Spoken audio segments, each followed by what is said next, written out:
देखो इसमें लिखा है सिंबल्स ऑफ इलेक्ट्रिकल, ठीक है। अब इलेक्ट्रिकल में सिंबल जो यूज होते हैं, तो ऐसा नहीं है कि सिर्फ इलेक्ट्रिकल वाले को पता होना चाहिए, सभी को इसके बारे में पता होना चाहिए, क्योंकि ये बेसिक है पूरा, ठीक है। क्योंकि ये जो सिंबल का डायग्राम दिख रहा है, ये डीजल मैकेनिक का था, ठीक है। डीजल मैकेनिक की जो बुक में बना था वो एकदम बेकार था, फिर मैंने इसको एआई से जनरेट करवाया, तो सेम ही सिम है, लेकिन इसमें क्वालिटी अब दिख रही है, पढ़ने में दिख रहा है, ठीक है। क्योंकि बुक में पढ़ने में नहीं आएगा, ठीक है। तो इसमें देखो पहला जो सिंबल है वो काहे का है, बैटरी का, ठीक है।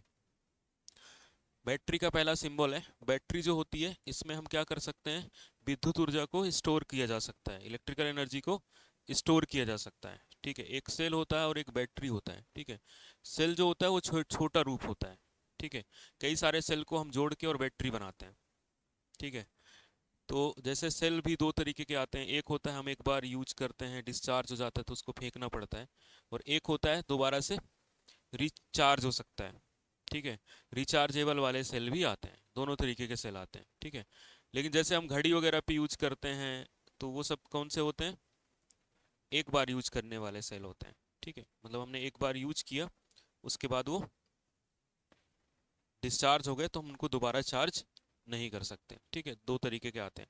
एक बैटरी का भी चैप्टर है, ठीक है, इलेक्ट्रिशियन में भी है और डीजल में भी है, लेकिन डीजल में थोड़ा सा कम मात्रा में है, ठीक है। इलेक्ट्रिशियन में बहुत डिटेल पे है, ठीक है। लेकिन पढ़ना तुम्हें उतना ही है जितना डीजल वालों का, ठीक है, क्योंकि ज़्यादा पढ़ ली याद तो कर नहीं पाओगे, ठीक है। क्योंकि सारे टॉपिक लगभग सारे ही हैं, ठीक है। तो यहाँ पर देखो पहला सिंबल काहे का है, बैटरी का। बैटरी में जो बड़ा वाला टर्मिनल होता है वो काहे का होता है, प्लस का, ठीक है। और जो छोटा टर्मिनल होता है वो माइनस का होता है। अगर इस तरीके से बैटरी का सिंबल बना हुआ है, तो ये वाला अगर नहीं लिखा हुआ है तो हम इसको क्या मानेंगे, प्लस, और इसको मानेंगे हम माइनस, ठीक है। बैटरी में पोलैरिटी ध्यान देने वाली बात होती है, क्योंकि बैटरी में अगर हमने उल्टा कनेक्ट कर दिया तो दिक्कत हो सकती है, ठीक है। उसके बाद यहाँ पर देखो अर्थिंग और ग्राउंडिंग के दो सिंबल दिए गए हैं, ठीक है। दोनों का है क्या है, अर्थिंग या ग्राउंडिंग के, ठीक है। अर्थिंग का उपयोग किया जाता है सुरक्षा के लिए, सेफ्टी के लिए, ठीक है। या तो इंसान की सुरक्षा करनी हो या मशीन की सुरक्षा करनी हो, ठीक है। दोनों की सुरक्षा के लिए यूज किए जाते हैं। कई बार हमें करंट लगता है, ठीक है। कोई भी अगर इलेक्ट्रिकल का मशीन है, तो मशीन हो या जैसे कूलर है, पंखा है, ठीक है, या जैसे सीपीयू रखा है, तो कई बार हमें करंट मारता है, ठीक है। तो करंट मारने का मेन कारण ये होता है कि कहीं ना कहीं उस पर लीकेज करंट आ रहा है, कहीं ना कहीं पर उसका इंसुलेशन छिल गया होगा, और इंसुलेशन छिलने के बाद वो मेटल के पार्ट से टच हो गया होगा, इसलिए करंट मार रहा है। लेकिन अगर हम उसको ग्राउंड कर देंगे तो फिर हमें करंट नहीं लगेगा, ठीक है। तो इंसान बच जाता है करंट लगने से अगर हमने प्रॉपर अर्थिंग का प्रयोग किया है तो, ठीक है। अर्थिंग का प्रयोग अगर हम नहीं करेंगे तो करंट लगने के चांसेस ज़्यादा होंगे, ठीक है। और अगर हम किसी मशीन की भी सुरक्षा करना चाहते हैं तो उसको भी अर्थिंग करना जरूरी है, ठीक है। दो तरीके की हम अर्थिंग करते हैं। उसके बाद ये देखो यहाँ पर क्या लिखा है, एम, तो ये काहे का है, मोटर का है। इसी तरीके से कहीं पर लिखा लगा होगा जी, ऐसे जी लिखा होगा, तो जी होगा जनरेटर का, जी काहे का होगा, जनरेटर का होगा। यहाँ पे देखो दो बने हुए हैं, एक डीसी, डीसी लिखा हुआ है, डीसी जनरेटर है, और इसमें एसी जैसा सिंबल बना हुआ है तो एसी जनरेटर है, ठीक है। तो ये वाले सिंबल भी एसी और डीसी जनरेटर के लिए यूज किए जाते हैं। ज्यादातर ये वाला देखने को मिलेगा, सीधे एम लिखा रहेगा तो समझ जाएंगे काहे का है, मोटर का है, ठीक है। यहाँ पर देखो स्विच है, लेकिन ये कौन सा स्विच है, हैवी ड्यूटी स्विच है, ठीक है। ये नॉर्मल स्विच नहीं है जो हमारे घरों में यूज किया जाता है, ये हैवी ड्यूटी स्विच है, ठीक है। हमारे घरों में भी जो स्विच होते हैं, कई बार क्या होता है कि स्विच हम जलाते हैं बल्ब तो सही से नहीं जलता है, ठीक है। तो उसे हमें चेक करना होता है कि क्या प्रॉब्लम है स्विच में, ठीक है। कई बार स्विच से लीकेज करंट भी आता है। तो कई बार स्विच में प्रॉब्लम ये आती है कि जो स्विच होता है काफ़ी लंबे समय से यूज हो रहा है, तो वो ढीला हो जाता है, ठीक है। क्योंकि स्विच में कोई भी पार्ट ऐसा नहीं होता जिसको हम रिपेयर कर सकते हैं, जनरली हम रिपेयर नहीं कर सकते हैं। जितना रिपेयर में खर्चा आएगा 10 रुपए का, तो स्विच ही आ जाएगा 15 रुपए का, है ना। तो इससे बेटर ये है कि चेंज कर दो, ठीक है। तो अगर कई समय से बल्ब में जलने में प्रॉब्लम आ रही है तो स्विच चेक कर लो, पहले खोल के चेक कर लो बोर्ड को। अभी बताएंगे जब बोर्ड को कैसे खोलना है, कैसे टेस्ट करना है, ठीक है। बोर्ड को हम चेक करेंगे कि कोई उसका जो स्क्रू है वो तो ढीला नहीं है, ठीक है। अगर स्क्रू सारे टाइट हैं तो स्विच खराब है, ठीक है। ज़्यादा उसमें दिमाग नहीं लगाना। ठीक है। अगर सारे स्क्रू प्रॉपर टाइट है, स्क्रू अगर ढीले होंगे तब भी स्पार्किंग के चांसेस बढ़ते हैं। अगर स्पार्किंग हो रही है, ठीक है, तो आपका स्विच जो है वो खराब ही हो जाएगा कुछ दिनों में, स्पार्किंग धीरे धीरे जल जाता है। कई बार जो सॉकेट होता है उसमें हम अलग से वायर जो लगाते हैं उस पर स्पार्किंग होती है, धीरे धीरे वो जल जाता है, काला पड़ जाता है। ठीक है। तो अलग से हम जब वायर लगाते हैं तो लूज कनेक्शन होता है, लूज कनेक्शन में हमेशा स्पार्किंग होती है। तो इलेक्ट्रिकल का कनेक्शन प्रॉपर टाइट होना चाहिए। ऐसा नहीं कि लग गया, लगाने के बाद उसको खींच के चेक कर लेना है कि ढीला तो नहीं है। अगर खींचने पे निकल रहा है, हमने जल्दीबाजी में लगा दिया, चलो कि हो गया हमारा, हमें अपना काम कंप्लीट करना है, तो काम कंप्लीट करने के जल्दीबाजी में हम उसको क्या कर देते हैं, ढीला ढाला छोड़ के बस बल्ब जल जाए, एक बार पैसा मिल जाए, फिर हम आ जाएंगे। ठीक है। उससे क्या होगा कि हो सकता है स्पार्किंग और वहां पर आग भी लग सकती है। ठीक है। तो इलेक्ट्रिकल का काम जब भी हम करते हैं तो हमारे जो कनेक्शंस हैं वो कैसे होने चाहिए, टाइट होने चाहिए। लूज कनेक्शन कभी भी नहीं होने चाहिए, लूज कनेक्शन से स्पार्किंग होती है। ठीक है। यहाँ पर देखो ये हैवी ड्यूटी स्विच है, ये हैवी ड्यूटी स्विच किसके लिए होता है, जैसे मोटर चलाना है या बड़ी कोई मशीन चलाना है उसके लिए हैवी ड्यूटी। ये एक नॉर्मल स्विच का सिंबल है, जो हमारे घरों पर स्विच उपयोग होते हैं उसका सिंबल है। ये सिंबल है किसका, प्रतिरोध का, रेजिस्टेंस का। ये सिंबल है रियोस्टेट का। रियोस्टेट जो है ये भी प्रतिरोध ही होता है, लेकिन इसके प्रतिरोध के मान को हम कम ज्यादा कर सकते हैं। ठीक है। रियोस्टेट भी क्या होता है, एक प्रतिरोध होता है, लेकिन इसके मान को हम क्या कर सकते हैं, कम ज्यादा कर सकते हैं। उसके बाद क्या है यहाँ पर, कॉइल है विदाउट कोर। अब कॉइल विदाउट कोर का मतलब समझो कि कॉइल विदाउट कोर का मतलब क्या है। हमने एक तार लिया और एक तार को ऐसे ही लपेट दिया तो वो बन जाती है कॉइल। ठीक है। अगर उसमें हमने कोई कोर उपयोग नहीं किया, कोई लोहा उपयोग नहीं किया, जैसे अगर मैं इसको लोहे पे बांध देता हूँ, ठीक है, तो क्या बन जाएगा वो, आयरन कोर बन जाएगा। ठीक है। और अगर मैंने लोहा नहीं लपेटा है तो बिना कोर का बन जाएगा। ठीक है। जैसे ये तार दिख रहा है, ठीक है, इस तार को मैं से अगर ऐसे लपेट देता हूँ हवा पे, ठीक है, तो ये क्या कहलाएगा, एयर कोर कॉइल, हवा में है। ठीक है। यानी बिना कोर का भी हम कह सकते हैं। ठीक है। विदाउट कोर ये क्या है, कॉइल है। कॉइल कुछ भी नहीं होता, एक तार को हमने ऐसे लपेट दिया तो क्या बन जाता है, वो कॉइल बन जाती है। ठीक है। जैसे जो तार होती है उसमें गुण होते हैं कि जैसे उसमें से करंट अगर जाएगा तो वो चुंबक बन जाता है, लेकिन अगर हम ज्यादा मात्रा में चुंबक बनाना चाहते हैं तो उसको लपेट के उसकी संख्या बढ़ाते हैं। ठीक है। तो जैसे मशीन होती है, मशीन में जो तार लगाया जाता है वो बहुत बार क्या कर दिया जाता है, लपेट दिया जाता है ऐसे। तो इसके लपेटने से क्या होता है, ये सिंगल तार है ना, ये भी चुंबकीय क्षेत्र बना लेता है, लेकिन अगर ज्यादा तार हमने लपेट दिया तो ज्यादा मात्रा में चुंबकीय क्षेत्र बनेगा। ठीक है। तो जितना ज्यादा लपेटे हम बनाएंगे उतना ज्यादा चुंबकीय क्षेत्र बनेगा और उतनी तेजी से मोटर बनेगी। ठीक है। क्योंकि मोटर जो चलती है वो चुंबक से चलती है, मैग्नेट से चलती है। और मैग्नेट में क्या होता है, चुंबक में दो ध्रुव बनते हैं, दो आपस में बल लगाते हैं, उस बल से मोटर घूमती है। ठीक है। ये रियोस्टेट का है, ये कॉइल में यहाँ पर मतलब कोर का उपयोग किया गया है। ठीक है। यहाँ पर इंडक्शन कॉइल है, इंडक्शन का मतलब है इस कॉइल का चुंबक इस कॉइल में चला जाएगा बिना किसी रास्ते के। ठीक है। और यहाँ पर क्या है, स्पार्क गैप है, दो तार को हम कुछ दूरी पर रख देते हैं, ठीक है, तो वहां पर स्पार्किंग पैदा होती है। ठीक है। जैसे जो वेल्डिंग करता है वो भी स्पार्किंग पैदा करवाता है। ठीक है। इस जब वो वेल्डिंग करता है तो क्या करेगा, वेल्डिंग वाले रॉड पे एक लोहे पे क्या करेगा, एक क्लिप फंसा देगा। ठीक है। और एक क्लिप क्या करेगा, इलेक्ट्रोड पे फंसाएगा, और जैसे ही इतनी दूरी पे ले जाएगा वैसे स्पार्किंग पैदा होगी और वो पिघल जाता है। ठीक है। बिल्डिंग में कुछ भी नहीं होता, एक एक तरफ इधर प्लस ले लो और यहाँ माइनस ले लो, और जैसे टच करोगे बीच में गैप होगा तो यहाँ पर क्या पैदा हो जाएगा, यहाँ पर स्पार्किंग पैदा हो जाएगी। उसी स्पार्किंग से जो आपका रॉड है, ठीक है, या इलेक्ट्रोड है, वो क्या हो जाएगा, मेल्ट हो जाएगा, और मेल्ट के दूसरे मेटल पे चिपक जाएगा, तो हो गई बिल्डिंग। ठीक है। और उसके बाद देखो यहाँ पर स्पार्क गैप के बाद नेक्स्ट जो चीज़ है, ठीक है, सर्किट ब्रेकर का कांटेक्ट है। ठीक है। सर्किट ब्रेकर का कांटेक्ट है, यहाँ पर डीसी सप्लाई है, कंडेंसर है। ठीक है। कंडेंसर जानते हो, एक सेकंड।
ठीक है।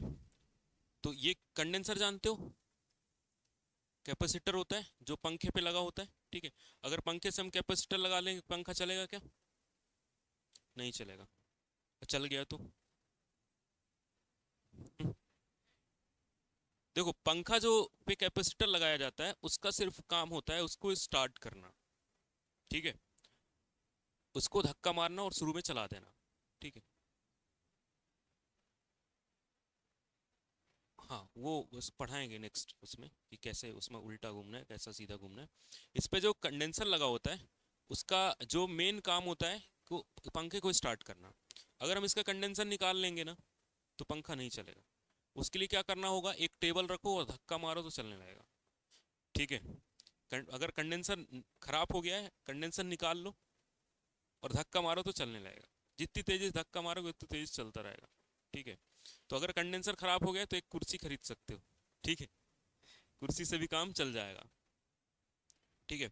उसके बाद देखो यहाँ पर डायोड का सिंबल है, ये रेक्टिफायर का है। रेक्टिफायर का काम होता है कि ये क्या करता है, हमने अगर यहाँ से क्या दिया, एसी दिया तो किस में कन्वर्ट कर देगा, डीसी में, ठीक है। यहाँ पर फ्यूज लगा है, फ्यूज के बाद क्रॉस वायर है, वायर एक इधर से जा रहा है एक इधर से जा रहा है, एक इधर सा वायर जा रहा है एक ऐसा वायर जा रहा है, इसलिए हम इसको कहते हैं वायर क्या कर रहा है, क्रॉस कर रहा है। ये वायर का जॉइंट है, जॉइंट पे हालांकि ऐसे सिंबल बना रहेगा, ठीक है। ये बल्ब लगा है, देखो यहाँ पर लैंप लगे हैं, ये भी लैंप का सिंबल है, ये भी लैंप का सिंबल है, ठीक है। उसके बाद यहाँ पर अमीटर लगा है जो हमने प्रीवियस क्लास में पढ़ा था, ये क्या लगा है, वोल्ट मीटर।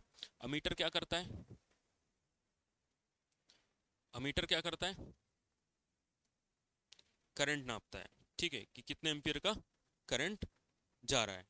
वोल्ट मीटर क्या करता है, वोल्टेज नापता है, ठीक है, कि कितना वोल्टेज है। हमारे घरों में कितना वोल्टेज आता है, 230 वोल्ट, ठीक है। 230 वोल्ट होता है, उसमें प्लस माइनस भी हो सकता है, ठीक है। 220 230 वोल्ट रहता है, उसमें प्लस माइनस भी हो सकता है, ठीक है। 10% प्लस माइनस भी होगा। कहाँ घूमते रहते हो, घर वालों को नहीं पता क्लास में गए हो हैं? बैठ जाओ। अरे तुम लोग घर वाले कैसे फोन लगा देते हैं कि कहीं और से आया था, घर वालों को बता रहे हैं घर वालों का नाम बदनाम कर देते हो तुम लोग।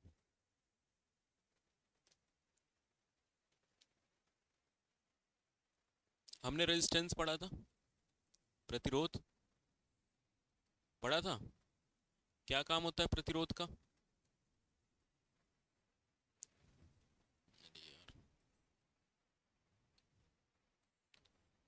क्या काम होता है करंट को,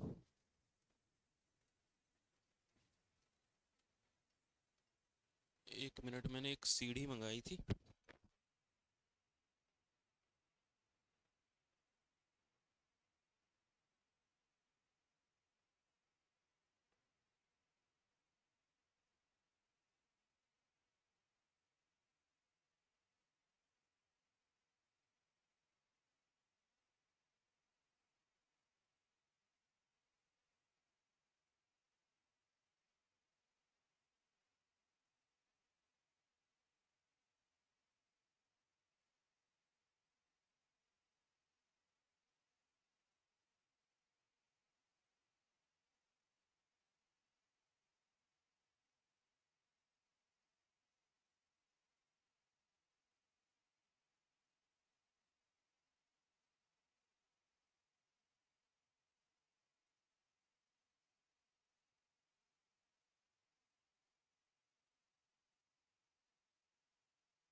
क्या काम होता है प्रतिरोध का, करंट को रोकता है, ठीक है।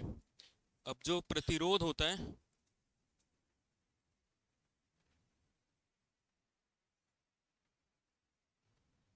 ये हो गया हमारा आर, ठीक है। ये इसका सिंबल होता है, प्रतिरोध को दर्शाने के लिए हम जो सिंबल यूज करते हैं, ऐसे इस तरीके से क्या लिखा रहेगा, आर लिखा रहेगा, ठीक है। अब प्रतिरोध को कनेक्ट करने के कई सारे तरीके होते हैं, ठीक है। तो इसमें हम दो तरीके के कॉम्बिनेशन करेंगे, ठीक है। प्रतिरोध को जोड़ने के लिए एक होगा हमारा श्रेणी क्रम, ठीक है, श्रेणी क्रम संयोजन, ठीक है। इसका होता है सीरीज कनेक्शन, ठीक है। और दूसरा होता है समांतर क्रम, ठीक है। इसको कहा जाता है पैरेलल,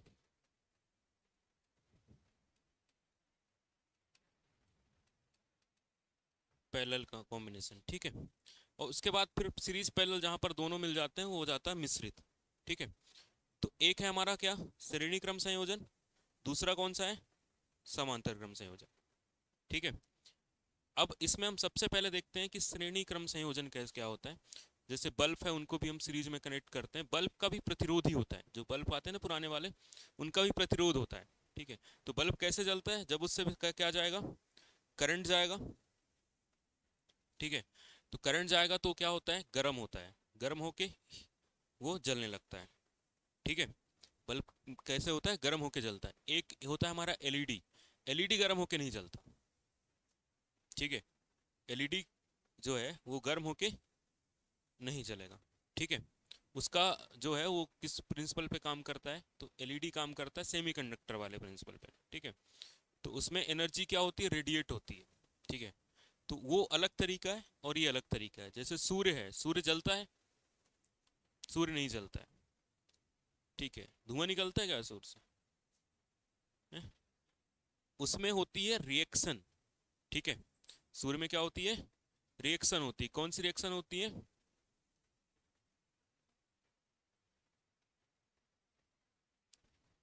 कौन सी रिएक्शन होती है, हुँ? सूर्य में होती है संलयन, जिसको कहा जाता है फ्यूजन, ठीक है। एक होती है विखंडन, एक होती है संलयन, ठीक है। तो सूर्य में जो रिएक्शन होती है, तो सूर्य जो जल मतलब सूर्य से जो लाइट आता है ना, वो किसकी वजह से आता है, संलयन रिएक्शन की वजह से, ठीक है। कौन सी होती है, संलयन। संलयन में क्या होता है, जो दो छोटे छोटे नाभिक मिलके, ये दो छोटे छोटे नाभिक मिलके एक बड़ा नाभिक बनाते हैं, साथ में निकलती है हमें ऊर्जा, साथ में क्या निकलती है हमें, ऊर्जा। लेकिन जो एलईडी, सबके चलने का सिद्धांत अलग होता है, लाइट उत्पन्न करने का सबका सिद्धांत अलग अलग होता है, ठीक है। तो हम इन जनरल जो बात कर रहे हैं, जनरल जो बात करेंगे, तो उस जनरल में हमारा जो बल्ब होता है, जो पुराने जमाने का होता है, उस बल्ब में एक गैस भरी होती, अक्री गैस, ठीक है। जनरली हमारे घर में जो बल्ब होता था उसमें कौन सी लैंप, कौन सी गैस भरी जाती थी, नियॉन गैस, ठीक है। हाँ, नियॉन भरी रहती है ज़्यादातर, ठीक है। बाकी अक्री गैसेस बहुत सारी होती हैं, ठीक है। उसमें ज़्यादातर नियॉन देखने को मिलता है, ठीक है। और उसमें एक फिलामेंट बना होता है जिस जो होता है टंगस्टन का, ठीक है। तो टंगस्टन के फिलामेंट पे जब करंट जाता है तो हीट होता है, ठीक है। वो हीट होने के बाद क्या करता है, लाइट उत्पन्न करता है, ठीक है। तो उसके लिए हम क्या करते हैं, जूल का नियम उपयोग करते हैं, ठीक है। तो गर्म होके वो क्या करेगा, लाइट उत्पन्न करेगा, ठीक है। तो हम पहला जो कनेक्शन देखते हैं, प्रतिरोध का श्रेणी क्रम संयोजन, ठीक है। क्या पढ़ रहे हैं हम, प्रतिरोध का कौन सा कनेक्शन, श्रेणी क्रम संयोजन, ठीक है। प्रतिरोध का कौन सा संयोजन, श्रेणी क्रम संयोजन, ठीक है। श्रेणी क्रम संयोजन पे ये एक प्रतिरोध है, दूसरा ए, तीसरा ए, चौथा ए, ऐसे करके सारे प्रतिरोध को हम क्या कर देते हैं, श्रेणी में जोड़ देते हैं, और यहाँ से क्या करते हैं, बैटरी से सप्लाई दे देते हैं, ठीक है। इस प्रतिरोध का नाम क्या है, R1, इसका नाम क्या है, R2, इसका R3, इसका R4, और इसका क्या नाम होगा, Rn। कितने हैं, n, 1 2 3 4 5, ठीक है। तो ये सब काय में जुड़े हैं, श्रेणी क्रम में, ठीक है। काय में जुड़े हैं, इंग्लिश में कह सकते हो काय में जुड़े हैं, सीरीज में, ठीक है। सीरीज में जुड़े हैं। अब यहाँ से जो करंट निकलेगा, तो करंट के लिए दूसरा रास्ता नहीं है, एक ही रास्ता है, ठीक है। इसको क्या करना पड़ेगा, इस करंट को यहां से गुजरते हुए सभी प्रतिरोध पे जाना पड़ेगा, कोई दूसरा रास्ता नहीं है। क्योंकि हमने क्या किया, जैसे एक प्रतिरोध लिया, उसके दो टर्मिनल थे, तो पहला टर्मिनल को हमने यहाँ रखा, दूसरे को यहाँ पे जोड़ा, दूसरे को पहले के यहाँ पे जोड़ दिया, ठीक है। ये क्या है, दूसरे वाले का पहला और पहले वाले का दूसरा है, समझ में आ रहा है। जैसे ये 1 है, ठीक है, ये 1 डैश लिख लो, ठीक है, तो ये हो गया 2 और एक क्या हो जाएगा 2 डैश। तो दूसरे का पहला और पहले का दूसरा, ठीक है। इस तरीके से जब हम जोड़ते हैं तो कौन सा क्रम बनता है, श्रेणी क्रम, ठीक है, या सीरीज कनेक्शन बनता है। पहले का दूसरा, दूसरे का पहला, फिर दूसरे का दूसरा, तीसरे का पहला, ठीक है, फिर तीसरे का दूसरा, चौथे का पहला। इस तरीके से हम जोड़ते हैं तो क्या बनता है, श्रेणी क्रम बनता है, ठीक है। श्रेणी क्रम की सबसे खास बात जो है, जो सबसे इंपॉर्टेंट बात ध्यान रखना है, कि धारा का मान एक समान रहता है, ठीक है। किसका मान एक समान रहता है, धारा का मान एक समान रहता है। कहाँ एक समान रहता है, सभी जितने भी हमारे प्रतिरोध लगे होंगे या जितने भी बल्ब लगे होंगे, ठीक है, सब पर प्रतिरोध का मान क्या होगा, धारा का मान क्या होगा, सेम होगा, ठीक है। सभी प्रतिरोध पर धारा का मान क्या होगा, सेम होगा। तो हम ऐसा लिख सकते हैं, सभी रेजिस्टेंस पर धारा का मान क्या होगा, सेम होगा, ठीक है। यहां भी धारा वही जाएगी, ठीक है, वहां पर भी वही धारा जाएगी, आगे भी धारा वही जाएगी, ठीक है। सभी पर धारा का मान क्या होगा, सेम होगा, ठीक है। यहाँ पर R1 पर भी वही धारा होगी, R2 पर भी वही धारा होगी, R3 पर भी वही धारा, R4 पर भी वही धारा, और Rn पर भी वही धारा होगी, सब पर धारा सेम होगी, ठीक है। यहाँ से हमने मान लो वोल्टेज कितना दिया है, V, ठीक है। तो यहाँ पे वोल्टेज कितना बनेगा, ओम के नियम के अनुसार से V1, यहाँ पर V2, यहाँ पर V3 बनेगा, यहाँ पर क्या बनेगा V4, और यहाँ पर कितना बनेगा Vn, ठीक है। यहाँ पर क्या बनेगा Vn। तो जो हमने V दिया है वो कितने भागों में गया है, V1 plus V2 plus V3 plus and so on, कहाँ तक, प्लस Vn तक, ठीक है। प्लस कहाँ तक बनेगा, Vn तक बनेगा, ठीक है। अब अगर मैं कहूँ कि V1 कितना होगा, V1 क्या है, V1 क्या है, R1 के पार्श्व में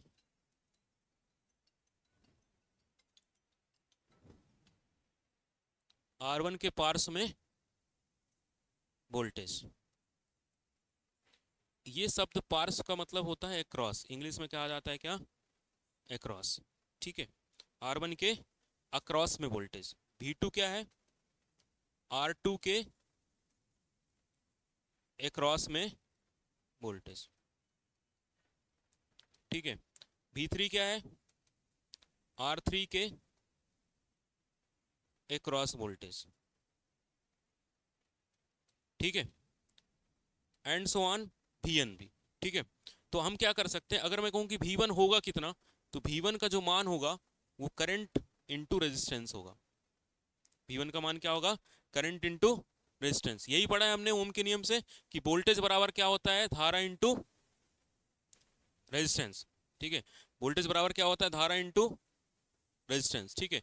V2 बराबर कितना होगा, I इंटू R2, V3 बराबर I इंटू R3, ठीक है। ऐसे ही हम नीचे करते जाएंगे तो Vn बराबर होगा I इंटू Rn, ठीक है, क्योंकि सभी पे धारा क्या है, सेम है, ठीक है। अब हम क्या करते हैं, इस पे हम मान रख देते हैं, ठीक है।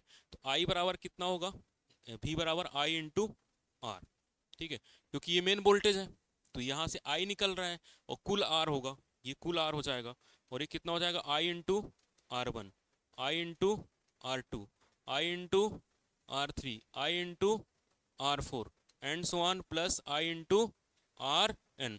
सभी पे I कॉमन है, सभी पे कॉमन है, कट जाएगा, क्या बचेगा यहाँ पर आर बराबर R1 plus R2 plus R3 plus and so on plus कहाँ तक, Rn तक। ठीक है, प्लस कहाँ तक, Rn तक। समझ में आया? तो सभी प्रतिरोध क्या हो जाएंगे, जुड़ जाएंगे। ठीक है, धारा का मान क्या है, सेम है, और सभी प्रतिरोध का मान क्या हो जाएगा, जुड़ जाएगा। ठीक है, सभी प्रतिरोध क्या होंगे, जुड़ जाएंगे। ठीक है, तो अब अगर इसके क्वेश्चन किए जाएं तो क्वेश्चन भी इसके बहुत आसान होंगे। ठीक है, मैंने अगर दो प्रतिरोध लगाया, ठीक है, एक तो क्वेश्चन आएगा थ्योरेटिकली कि दो प्रतिरोध R1 बराबर 2 ओम और R2 बराबर 3 ओम श्रेणी क्रम में जुड़े हैं। ठीक है, श्रेणी क्रम में जुड़े हैं। ठीक है, श्रेणी क्रम में जुड़े हैं। कुल प्रतिरोध कितना होगा,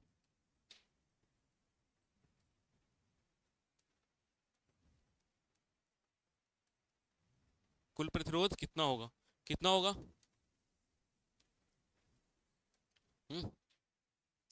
कुल प्रतिरोध कितना होगा, हम्म हाँ गुड, कितना होगा, 5 ओम। हमने क्या कहा, सीरीज में प्रतिरोध R बराबर कितना हो जाता है, R1 plus R2 plus R3 and so on कहाँ तक, Rn तक। ठीक है, ये काय का फॉर्मूला है, श्रेणी क्रम का।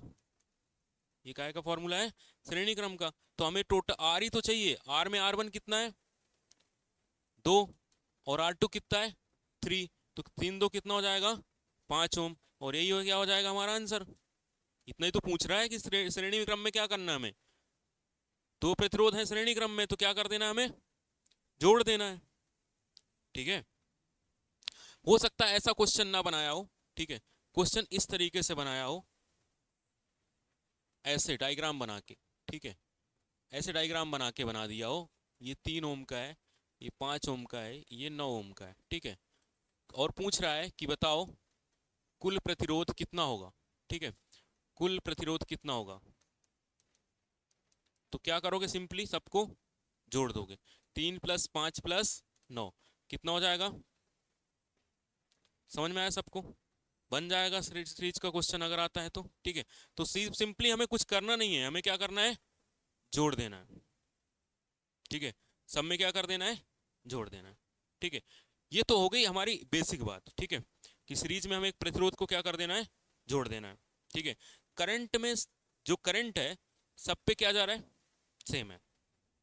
सीरीज सर्किट की क्या बात है कि करंट सभी पे सेम है। ठीक है, जितने भी हमारे एलिमेंट लगे होंगे, जितनी भी डिवाइसेस लगी होंगी, सभी डिवाइस अगर सीरीज में कनेक्टेड हैं तो करंट का मान क्या होगा, सेम होगा। ठीक है, करंट का मान सेम होगा, रेजिस्टेंस सबका क्या है, अलग अलग। ठीक है, रेजिस्टेंस सबका अलग अलग है। ठीक है, तो हमने जो पढ़ा है, ये पढ़ा है कि ये इंपॉर्टेंट पॉइंट है, इसको अलग से लिखना। ठीक है, अलग से लिखना कि हमने पढ़ा है V बराबर I इंटू आर। ठीक है, V बराबर I इंटू आर। लेकिन हमने श्रेणी क्रम में क्या देखा, सीरीज में क्या देखा, श्रेणी क्रम में हमने ये देखा कि I क्या है, एक समान है। I क्या है, एक समान है, सभी पे I का मान क्या है, एक जैसा है। ठीक है, सभी पे I का मान यदि एक जैसा है तो भी किसके समानुपाती हो जाएगा, R के। भी किसके समानुपाती हो जाएगा, R के। जिस प्रतिरोध का मान ज्यादा होगा उसको ज्यादा वोल्टेज मिलेगा, सीरीज का केस है। ठीक है, जिस प्रतिरोध का मान ज्यादा होगा वो उसको ज्यादा वोल्टेज मिलेगा। ठीक है, तो हम ये कह सकते हैं कि जिस प्रतिरोध का मान ज्यादा होगा, जिस प्रतिरोध का मान ज्यादा होगा उसके एक्रॉस वोल्टेज ज्यादा मिलेगा, एक्रॉस वोल्टेज ज्यादा मिलेगा। ठीक है, अब जैसे हमने हमारे घर में सप्लाई आ रही, ठीक है, तो सप्लाई आ रही है, तो अगर मान लो 230 आ रही है और हम बल्ब को सीरीज में जोड़ देते हैं, तो हमने यहाँ से कितना दिया, 230 दिया, तो ये 230 सब पे डिवाइड होगा, 230 क्या होगा, सब में डिवाइड होगा। लेकिन हमारे घर में जो बल्ब आते हैं वो 230 का एक बल्ब आता है, हमारे घर में जो बल्ब आते हैं वो 230 का एक बल्ब है, लेकिन हम उस बल्ब को 230 नहीं दे रहे हैं, ठीक है। सभी बल्ब पे क्या हो जाएगा, बराबर बराबर चला जाएगा, बराबर बराबर नहीं जाएगा, जिसका प्रतिरोध ज्यादा होगा उस पर ज्यादा वोल्टेज मिलेगा, ठीक है। जिसका प्रतिरोध क्या होगा, ज्यादा होगा, उसको ज्यादा वोल्टेज मिलेगा। समझ में आ रही बात? क्योंकि हमने क्या देखा कि करंट तो सबसे सेम है, तो जिस पे वोल्टेज, जिसमें रेजिस्टेंस का मान ज्यादा होगा उस पे वोल्टेज ज्यादा मिलेगा, वो ज्यादा तेज चलेगा। अरे जिसको ज्यादा वोल्टेज मिलेगा वो ज्यादा तेज चलेगा, ठीक है। और यहाँ पर हमारे पास जो रेजिस्टेंस होंगे, सबको वोल्टेज उनके रेजिस्टेंस के हिसाब से मिलेगा, जितना रेजिस्टेंस होगा उस हिसाब से मिलेगा। तो सभी बल्ब जो है वो धीमे जलेंगे, ठीक है। जिसका प्रतिरोध कम होगा वो और कम जलेगा, जिसका प्रतिरोध ज्यादा होगा वो ज्यादा तेजी से चलेगा, ठीक है। इसका प्रैक्टिकल करके भी हम देखेंगे, ठीक है, कि प्रतिरोध का किस तरीके से प्रभाव पड़ता है सीरीज और पैरेलल कनेक्शन में।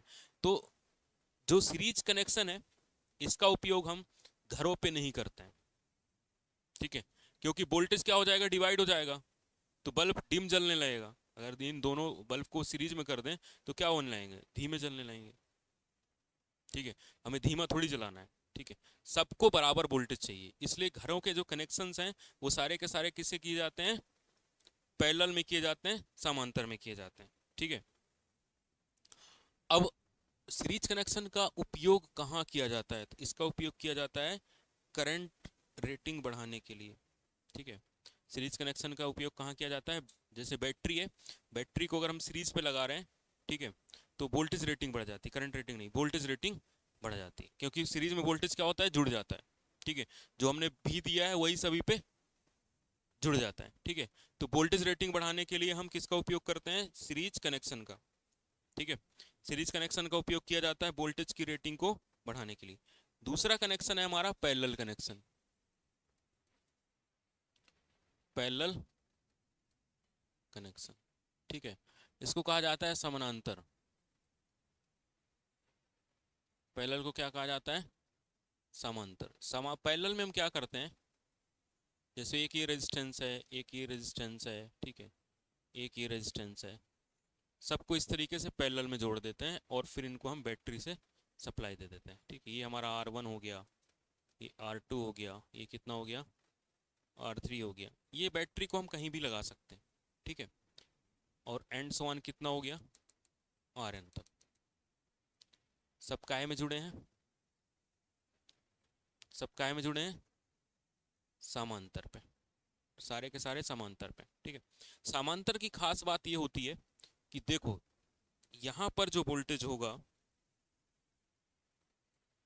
यहाँ पर जो वोल्टेज होगा वही वोल्टेज पूरे पे मिलेगा, यहाँ पर भी वोल्टेज वही मिलेगा, निगेटिव वाला पूरे पे और पॉजिटिव वाला पूरे पे, ठीक है। क्योंकि यहाँ कहीं कोई भी ड्रॉप नहीं हो रहा है, ठीक है, यहाँ पर भी कोई ड्रॉप नहीं हो रहा है, ठीक है। तो पैरेलल कनेक्शन में सभी को वोल्टेज बराबर मिलता है, ठीक है। सबसे इंपॉर्टेंट बात यह है कि पैरेलल कनेक्शन में सभी पे वोल्टेज क्या मिलेगा, बराबर, ठीक है। तो पैरेलल कनेक्शन की खास बात यह है कि वोल्टेज एक समान होता है,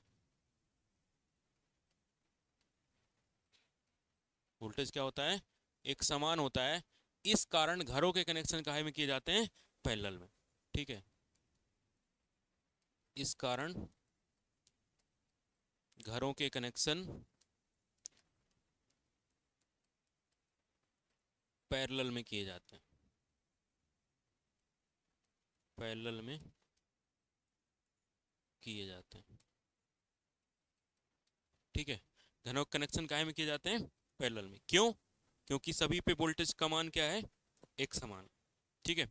अब मान लो करंट यहां से कितना गया, I, इसमें जाएगा कितना, I1, इसमें कितना जाएगा, I2, इसमें कितना जाएगा, I3, इसमें कितना जाएगा, आई 4 नहीं, एन है ना, तो आई एन लिख लो।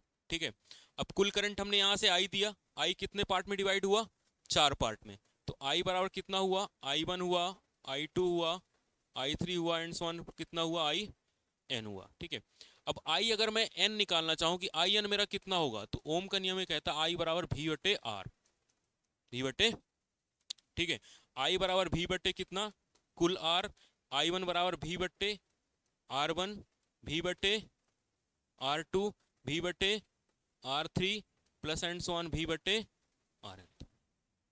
क्यों, क्योंकि वोल्टेज सब पे सेम है, तो वोल्टेज को रेजिस्टेंस से डिवाइड करते जाओ तो करंट निकलता जाएगा, सभी पे भी एक समान है, कट जाएगा। ठीक है, ये कितना आएगा, 1/R बराबर 1/R1 plus 1/R2 plus 1/R3 plus and so on 1/RN तक। तो पैरेलल में इस तरीके से जोड़ेंगे। अब देखो पैरेलल में जब क्वेश्चन करेंगे तो क्वेश्चन करने का तरीका क्या होगा, ठीक है, क्वेश्चन जब हम करेंगे तो क्वेश्चन करने का तरीका क्या होगा कि हम दो दो करके सॉल्व करेंगे। 1/R बराबर कितना हो जाएगा, 1/R1 प्लस 1/R2, इन दोनों का गुणा कर लो ऊपर। ठीक है, तो 1/R बराबर कितना हो जाएगा, R1 plus R2 divide by R1 R2, यही हो जाएगा। सबको समझ में आ रहा है, ये बनता है सबको कि 10वीं में नहीं पढ़े। इसका गुणा कहाँ होगा, यहाँ, इसका गुणा यहाँ होगा। अब इसको उल्टा कर दो, उल्टा करोगे तो R निकल आएगा, कितना होगा, R1 R2 divide by R1 plus R2। ठीक है, R1 प्लस, ये याद करके रखना है, ये बहुत इंपॉर्टेंट है। ठीक है, ये याद करके रखना, इसी से क्वेश्चन होंगे। ठीक है, पैरेलल सर्किट में वोल्टेज का मान क्या होता है, एक समान होता है। ठीक है, इसका उपयोग कहाँ किया जाता है, घरों पर। ठीक है, इलेक्ट्रीशियन वालों को तो एकदम ये रट्टा ही होना चाहिए, हालांकि डीजल मैकेनिक के सिलेबस में तो याद उसको भी होना चाहिए। ठीक है, लेकिन नहीं याद है तो चल जाएगा, ये मत सोचना। ठीक है, बिल्कुल नहीं चलेगा। ठीक है, क्योंकि क्वेश्चन पूछ के थोड़ी ना आएगा कि तुम्हें नहीं आता तो मैं नहीं आता हूँ। ठीक है, वो तो आएगा ही। ठीक है, तो 1/R बराबर कितना हो जाएगा, 1/R1 प्लस 1/R2। ठीक है, अब हम इसका क्वेश्चन करते हैं, ये फॉर्मूला यूज करना है सॉल्व करने के लिए। इस वाले में कई बार हमसे गलती हो जाती है। ठीक है, अब सेम क्वेश्चन जो हमने पहले लिया था, उसी क्वेश्चन पे हम क्या करते हैं कि हम करते हैं कि R1 बराबर 2 ओम है और R2 बराबर कितना था, 3 ओम। दोनों समांतर में जुड़े हैं, दोनों अब किस में जुड़े हैं, पैरेलल में, पैरेलल में जुड़े हैं। तो कुल प्रतिरोध का मान कितना होगा, कुल प्रतिरोध का मान कितना होगा,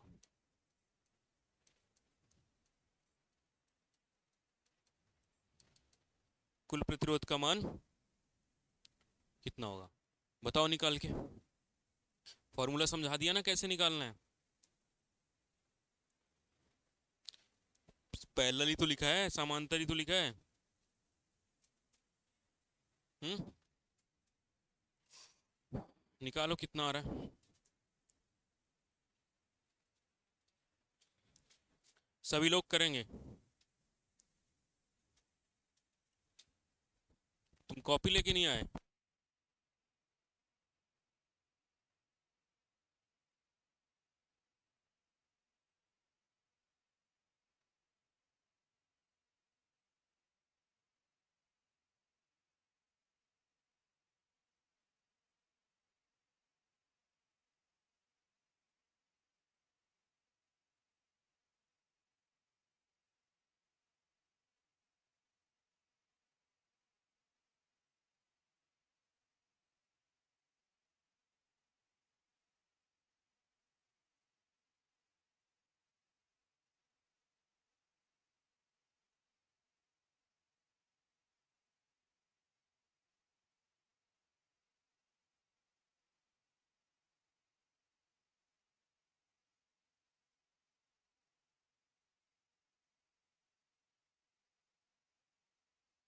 आ गया।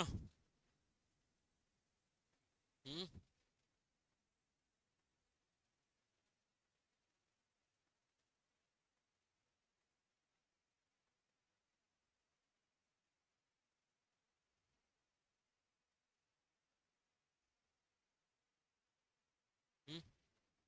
फार्मूला ही याद नहीं है। हम्म, ये देख तो लो, देख के भी पढ़ पा, देख के भी लिख पा रहे हो कि नहीं लिख पा रहे हो? ओपन बुक एग्जाम होता है ना।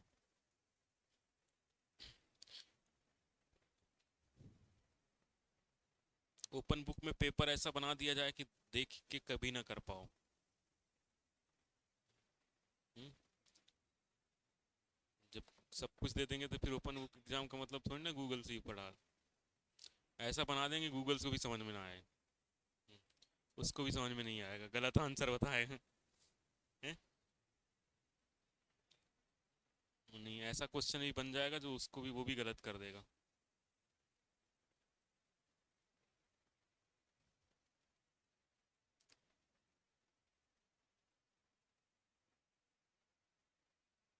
फिर क्वेश्चन ऐसे बनाया जाएगा जो क्लास में बताया गया था इतने तारीख को। ठीक है, इतने तारीख को क्लास में पढ़ाया गया था इतने बज के इतने मिनट पे।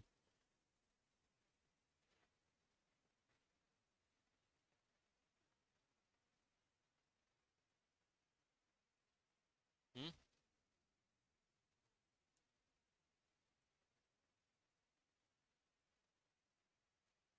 नहीं आ रहा है? इतना टफ हो गया है? सामने फॉर्मूला लिखा है। हाँ,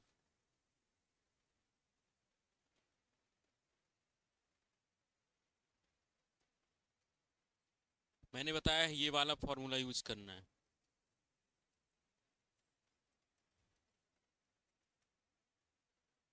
R1 की वैल्यू कितनी है? इसकी वैल्यू 6/,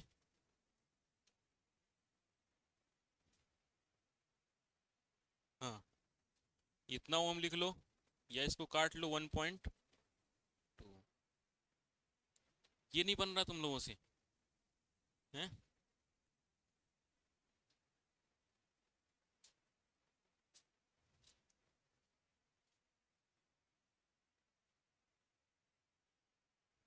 दूसरा दे दें? ये हो गया।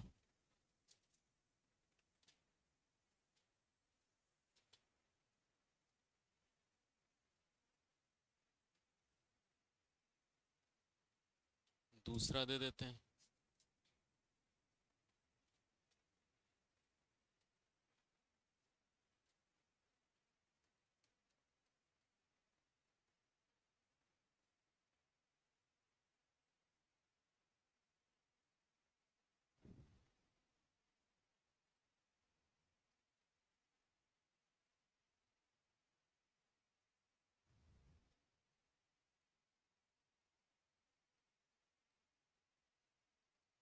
3 प्रतिरोध समांतर में पैरेलल में जुड़े हैं तो कुल प्रतिरोध का मान कितना हो? लो।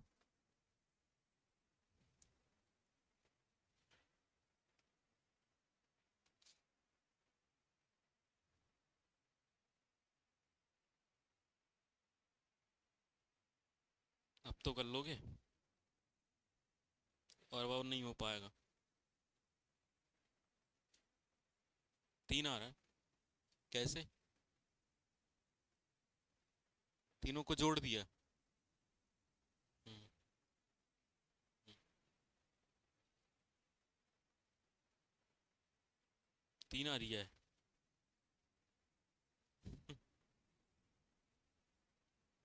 अच्छा, तुम लोगों ने ऐसे किया क्या? 2 × 3 × 5 ऐसे किया होगा, है ना? +2 + 3 ये किया है ना? वाह, ऐसे थोड़ी सवाल होगा, कुछ भी थोड़ी करना है। ये फॉर्मूला कहाँ पढ़ा दिया मैंने? हैं? अरे ये फॉर्मूला कहाँ लिखा है? ये 2 के लिए है ये 2 के लिए, 3 के लिए थोड़ी ना है। 3 के लिए तो ये यही फॉर्मूला लगेगा। ये लगाओ 3 वाला। 3 वाला अगर लगाना है तो या तो 1/r बराबर क्या लगाओ, 1/r1 + 1/r2 + 1/, मैंने तो 2 का बताया था कि 2 है अगर प्रतिरोध तो लगेगा। या दूसरा तरीका है 2 2 करके सॉल्व कर लो। पहले इन दोनों को हमने सॉल्व किया था अभी, कितना आया था? 6/5 आया था। अब एक और हो गया, ठीक है, तो 6/5 में गुणा 5 डिवाइड बाई 6/5 प्लस 5, ये कर सकते हो। ये इससे कैंसिल आउट, ऊपर आ गया 6, 25 6, इतना हो जाएगा 31/5। ये 5 ऊपर चला जाएगा तो 30/31 आ जाएगा। या तो इससे कर लो या इससे कर लो, 1/r निकालो, तो 1/r बराबर कितना हो जाएगा, 1/2 प्लस 1/3 प्लस 1/5, ठीक है। 5 3 और 2 का एलसीएम कितना होगा, 10 होगा। कितना होगा, 30 होगा।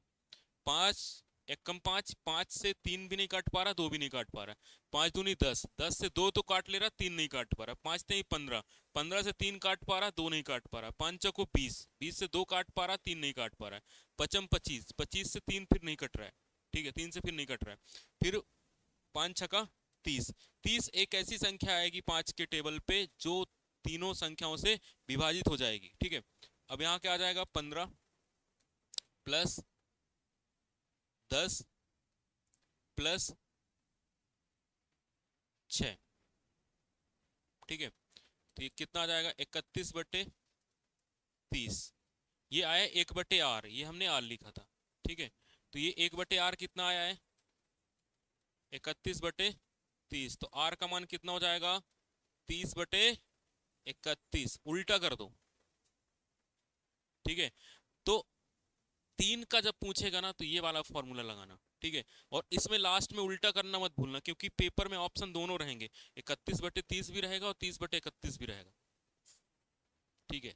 क्योंकि जल्दीबाजी में हम गलती कर देते हैं, इसलिए मैंने दो वाला फॉर्मूला बताया कि दो दो करके सॉल्व कर लो, पहले दो सॉल्व करो तो एक हो जाएगा, फिर उन दोनों का लेके सॉल्व कर लो। हम्म हम्म। और चाहिए क्वेश्चन, दो में ही आ गए।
हो गया, एक और क्वेश्चन दे दें, करोगे,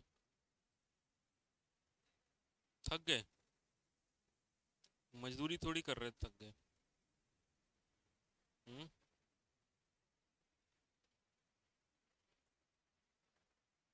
और कॉपी वो बना लिया, फाइल बन रही है। हम्म, कल तक का कंप्लीट है ना, चेक कर लें कल तक का। हम्म कल तक की फाइल कंप्लीट होगी सबकी।